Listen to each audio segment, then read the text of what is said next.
નમસ્કાર મિત્રો, અમારા નવા વિડીયોમાં આપ સૌનું હાર્દિક સ્વાગત છે। તો આજે આપણે વાત કરીએ વિસામણ કરપડો બનેલ ઘટના વિશે। ધણીની ધરતી સાચવતો ફકીરો કરપડો મચ્છુને કાંઠે મર્યો, પણ પોતાની ખાનદાનીનું લોહી પોતાના વંશને આરસામાં દેતો ગયો। ફકીરાની ત્રીજી પેઢીએ ઉંબરડામાં વિસામણ કરપડો થયો અને વેળા ખાચરની ત્રીજી પેઢીએ ભોજ ખાચર થયા। 6 વર્ષના અને એકના એક વહાલા દીકરા ભોજનું કાંડું વૃદ્ધ વિસામણને ભળાવીને ભોજના બાપ દેવ થઈ ગયા હતા। ભોજની મા તો વહેલા ગુજરી ગયેલા। ભોજને સાંભળતું એ નહીં હોય કે માનું મોં કેવું હશે। ભોજને કરમરી બાઈ નામે બહેન હતા। તે જામનગર તાંબે દહીરા ગામમાં દરબાર છાદુલ ઘાઘલના ઘરમાં હતા। લોકો કહેતા હતા કે કમરીબાઈ તો આય વરુડીનો અવતાર છે। બાપુ ગુજરિયાના ખબર પડતા કમરીબાઈએ સાદુલ ઘાઘલને કહ્યું, કાઠી, મારા બાપનું ગામતરું છે અને ભાઈ ભોજના મોઢામાં હજી દૂધિયા દાંત છે। એને મારા પિતરાઈઓ જીવતો નહીં રહેવા આપે, માટે હાલો આપણે ઉંબરડે જઈને રહીએ। ત્યાં તો બહેનને પણ સ્વર્ગાપરનું તેડું આવ્યું। બહેન મરવા છૂટા, પણ જીવ કેમેય જાતો નથી। આપા વિસામણે ઢોલિયા પાસે બેસીને પૂછ્યું, બહેન, તું તો વરુડીનો અવતાર અને જીવ કેમ જાતો નથી? બહેને જવાબ દીધો, કાકા, મારા ભોજનું શું થશે? કા માડી, ભોજની ફિકર શેની? એની રખેવાળી કરનારા એના 2 કાકા બેઠા છે ને? વિસામણ, કાકા, ભોજ મરે તો ગરાસ કોને જાય? એના કાકાને। બસ સમજ્યા બાપ? સમજો બેટા, લે ત્યારે સાંભળ। ભોજ જે દી મરશે તે દી સ્વર્ગાપરને માર્ગે ઉંબરડાનો એક કરપડો 2 ડગલા ભોજની મોઢા આગળ માંડશે। માટે મારા બાપ, તારા જીવને સમૃદ્ધિ કર। કમરીબાઈના પ્રાણ એટલું સાંભળીને છૂટી ગયા। પણ આ બધી વાતો ભોજ ખાચરના પિતરાઈઓના કાને ગઈ। એ બધાને પગથી માથા સુધી ઝાડ થઈ। ભોજને ટૂંકો જ કરવો એવો મનસૂબો ઘડાયો। બહેન ગઈ એટલે તો દરબારગઢ ઝાંખો પડી ગયો। વિસામણ ડોસા ઓરડાઓમાં આવીને જોયું તો ઓણીપો બગડી ગયેલો, સાંકળા ચંદરવા વિખાઈ ગયેલા અને માંડીના વાસણ કાળા પડેલા। મારા બાળા રાજાના ઓરડા આમ રઝળતા કેમ રખાય? ગઢની આબરૂના કાંકરા થઈ જઈને, એમ વિચાર કરીને એણે 8 વર્ષના ભોજનો વિવાહ કર્યો। ગોસલ ગામની 14 વર્ષની રંભા જેવી કાઠિયાણી આણી, જુવાન કાઠિયાણી પોતાના ઘરમાં માંડ છાંડ કરવામાં તલ્લીન બની ગઈ। ઘણી કેવડો છે અને આ ધ્યાન કરવાનું ભાન એને રહ્યું નહીં। 80 વર્ષના 2 કરપડાને આપા વિસામણે ડેલીએ છોકી કરવા બેસાડ્યા। રોજ સવારે ગઢમાંથી વડારણ આવીને લોટના 2 સંઘ ભર્યા સૂડા ડેલીએ મૂકી જાય ને 2 કરપડા આખો દિવસ સાધુ બ્રાહ્મણને ચાલ્યું લોટ આપે। ગઢમાં એક કૂતરું પણ 2 બુઢા કરપડાની રજા વગર પેસી ન શકે। વિસામણ કરપડાને જીવો નામે એક દીકરો હતો। એ જીવો અને કરપડાના બીજા 17 તેવડા જુવાનો સવાર પડે ત્યારથી ભોજભાઈને વીંટી લે, તે રાતે સુવા ટાણે નોખા પડે। પિતરાઈઓને તો 1000 વાતે પણ વેર કરવું હતું। પોતાના ઘોડા લઈને ભોજની સીમ એ ભેળવવા માંડ્યા। એટલે એક દિવસ વિસામણ કરપડાએ એ બધા ઘોડા બાંધી દીધા। પિતરાઈઓએ ધ્રાંગધ્રાંગના રાજ સાહેબ પાસે જઈને લાલચ દીધી કે જો ભોજને ઠેકાણે કરો તો અમારો અડધો ગરાસ તમને આપીએ। રાજ મનુભા વિસામણ કરપડાને વિસામણ કાકા કહી બોલાવતા। મોરબી અને પ્રાંગધા વચ્ચે મીઠાના અગર માટે જ્યારે કરાર પડી હતી ત્યારે રાજ સાહેબને જો કોઈએ જીતાવ્યા હોય તો તે વિસામણ કાકાએ। વિસામણ કાકા કરપડાઓના માથા લઈને રાજ સાહેબની વહારે ગયેલા, પણ ગરાસની લાલચે બધા ગુણ ભૂલાવી દીધા। રાજ સાહેબે વિસામણ કાકાને ધ્રાગતે તેડાવી લીધા। કાકાની ઘોડીને ગઢની માહલી ઘોડારમાં બંધાવી દીધી। ડેલીની મેળી ઉપર જ કાકાને સીસમનો ઢોલિયો ઢળાવી દીધો। પોતાની થાળીમાં જ કાકાને જમાડવા માંડ્યા। કોઈ રાજાના જેવી કાકાની સાખરી થવા લાગી, પણ કાકાને ક્યાંય રેઢા ન મૂકે। કાકા કેદી બન્યા? બીજી તરફથી રાજ સાહેબે 300 બંદૂકદારોને તૈયાર કરી એક દિવસ સોપો પડવે ઉંબરાડામાં પેસાડી દીધા। બંદૂકદારો ભોજનના પિતરાઈની ડેલીમાં સંતાઈ ગયા. સવાર પડ્યું. ખળાવાડમાં તલના ઓથડા ખંખેરવાના હતા, તેથી ભોજભાઈને પટેલ ખળાવાડે પધારવાનું કહી ગયો. 18 જુવાન જોધ કરપડાની વચ્ચે વીંટાઈને ભોજ ખળાવાડે ગયો. ગામ ખાલી થયું. દેવને કરવું હશે તે સવારે વહેલો એક બાવો ભોજના પિતરાઈઓની ડેલીએ લોટ માંગવા ગયો.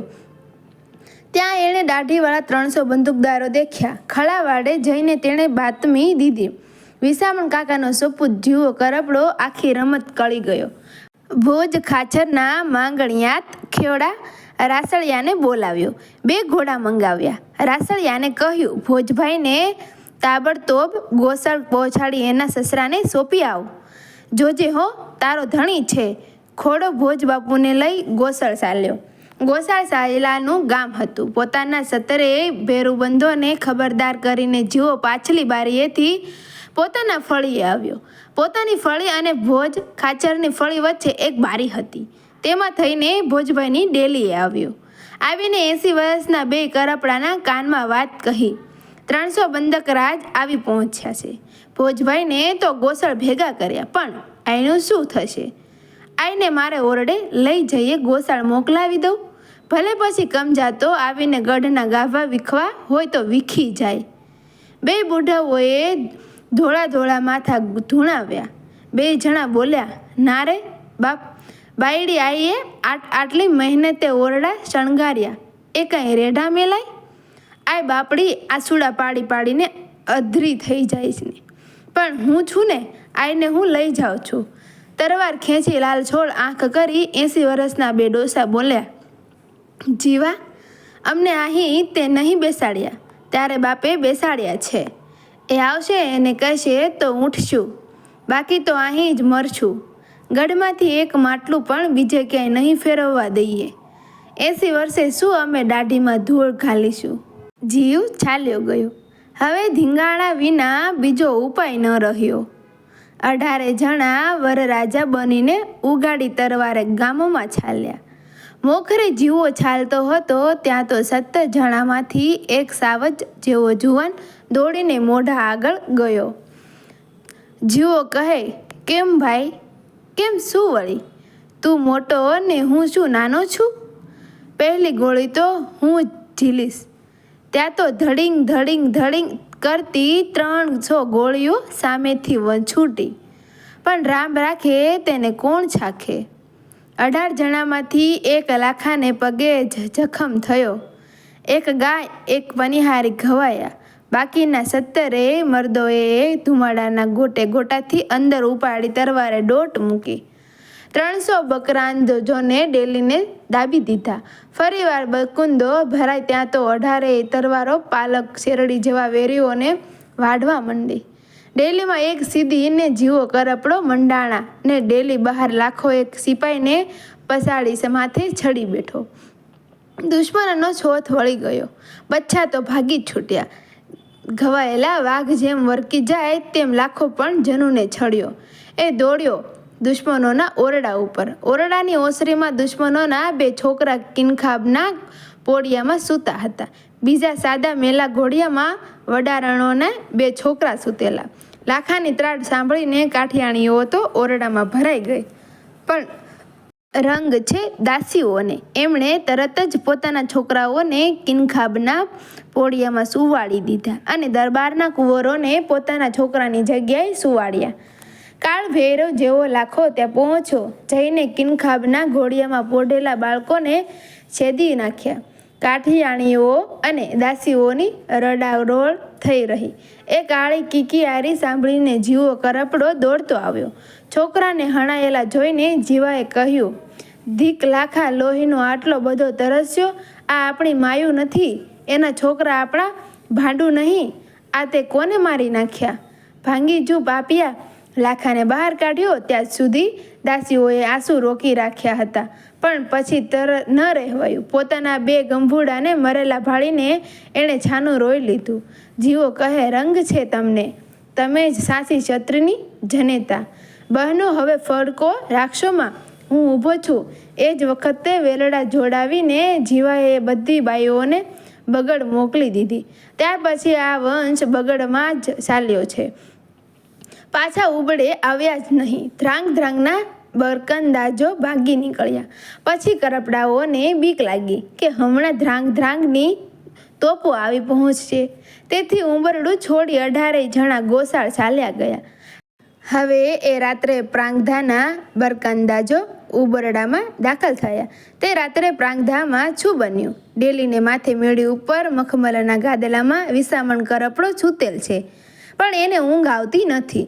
એના મનમાં આફરડા થડકાર થવા લાગ્યા. મનમાં થયું કે અત્યારે છડી નીકળવું, પણ એની થોડી ક્યાં. દરવાજે દરબારના જીવા જમાદારની છોકી હતી. જીવાને એણે કહ્યું, મારી ઘોડી લાવો. વિસામણ કાકા, હવે રામ રામ કરો. કા બાપ, હોળીએ મળે નહીં હો ને, તમારાથી નીકળાય નહીં. મારો રોટલો તૂટે, મારા હાથમાં બેડી પડે. વિસામણ કરપડાએ જીવાને મોયેથી બધી વાત જાણી. અત્યાર લગીમાં તો ઉમરડાનો બાળધણી જમદ્વારે પહોંચ્યો હશે એવી ગણતરી એણે કરી લીધી. બુદ્ધાની આંખમાં જળજળિયા આવ્યા, કપાળમાં મોતની કરચલીઓ પડી ગઈ. એ જીવા, એ બાપ, કેમેય કરીને મને જવા દે, મારું જીવ્યું ધૂળ થઈ જાય છે. બને જ નહીં. ડોસો ગરગરવા લાગ્યો. એના હૈયામાં નિમક હલાલી રોતી હતી. જીવાએ નિમક હલાલી અનુભવી હતી. ડોસાને કાલાવાલાએ એની છાતી પર પીગળાવી. પોતાના ભાણેજને બોલાવીને એણે પોતાનો ઘોડો મંગાવ્યો. વિસામણ કરપડાને ઘોડે બેસાડી લગામ ભાણેજના હાથમાં સોંપી યા સવાર પડે ત્યાં કરપડાને નીચે ઉતારી તાબડ તોપ પાછા આવવાની ભાણેજને ભલામણ કરી. કાકા જોજો હો, મારા છોકરા ન રજડાવતા હો બાપ. વિસામણ કરપડો ચાલ્યો. સવાર પડ્યું એટલે ડોસાને નીચે ઉતારીને ઘોડો પાછો વળી નીકળ્યો. પણ હજી તો ઉંબરડું ક્યાંય આઘું રહ્યું. 80 વર્ષનો ડોસો આજ આફતના ખબર સાંભળીને જ અડધો તો મરી ગયો છે.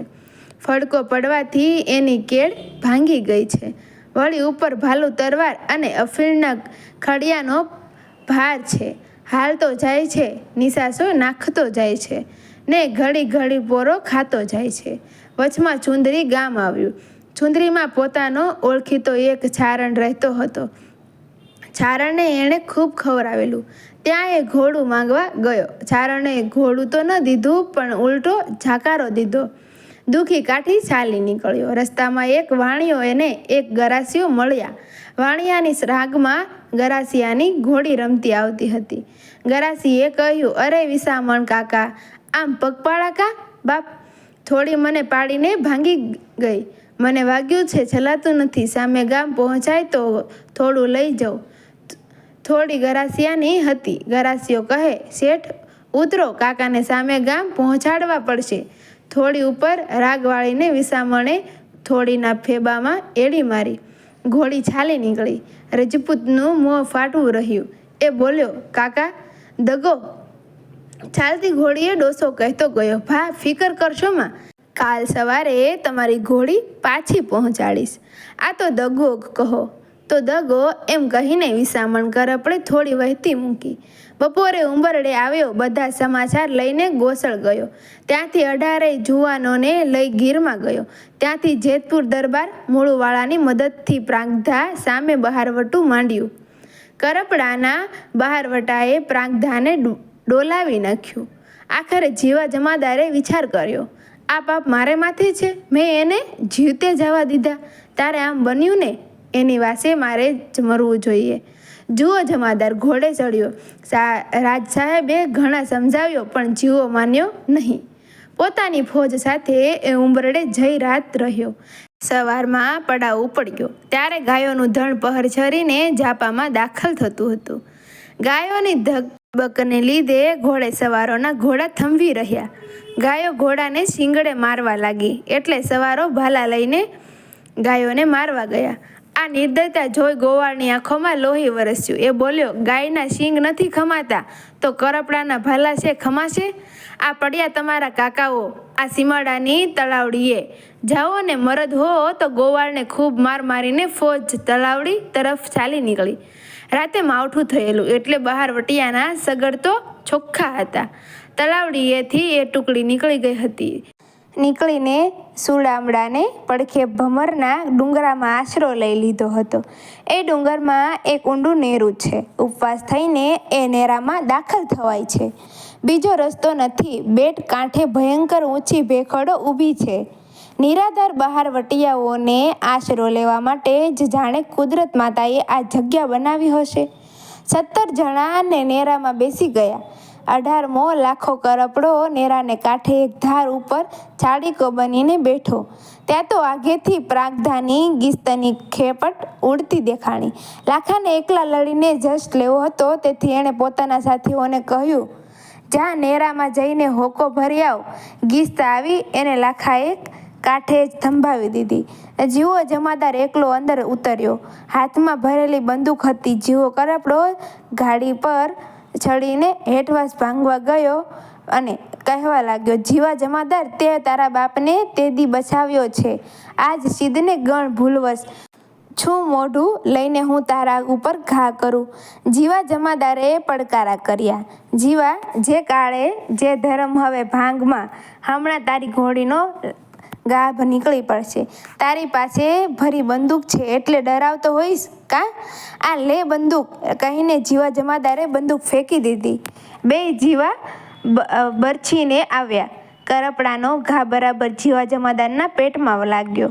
ઘોડી ઉપરથી એ લથડ્યો, પણ એક પગ પેગડામાં ભરાઈ રહ્યો. ઘોડી આંટા ફરવા માંડી.